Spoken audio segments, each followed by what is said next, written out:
Ayon sa isinakawang pagsusuri, parami ng mga nagiging adik sa ating bansa. Paano kaya kung kasambahay mo o kaya isa sa mga nagtatrabaho sa bahay mo ang nalululong dito? Ang mga susunod na video na ipapakita namin ay gawin niyong gabay kung paano niyo malalaman kung ang trabahador mo ay isang adik.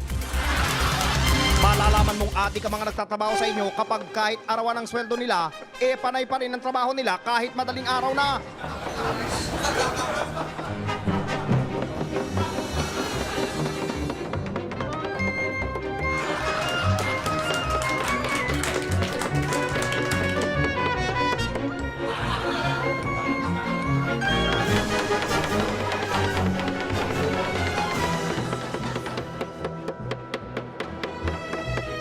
Pangalawa, dahil sa maghapon at magdamag na walang tigil sa pagpukpok, sa halip na garahe lang ang pinagagawa mo sa kanila, ang bahay mo ay ginawa nilang building.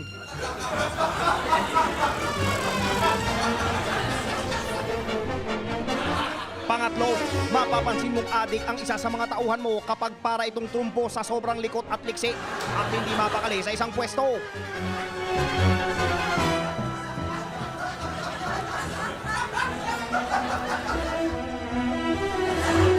Isa pang senyales na adik ang trabahador mo kung ang mga kilos nito ay kahinahinala at agad-agarang pinagtatakpa ng mga mali nila sa trabaho.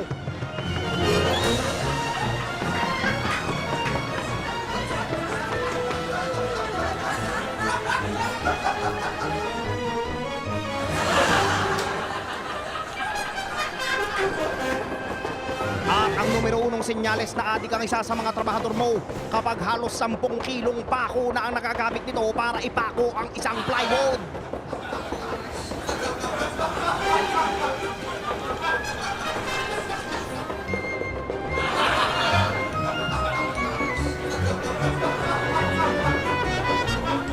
Ilan lang yan sa mga dapat nyong bantayan kung kayo'y nagbabalak magpagawa ng bahay. Mas mabuti nang nakakasiguro tayo kaysa maging biktima ng mga ganitong klaseng tao. Tandaan, hindi nila tayo tatantanan! More tawa mo sa iya.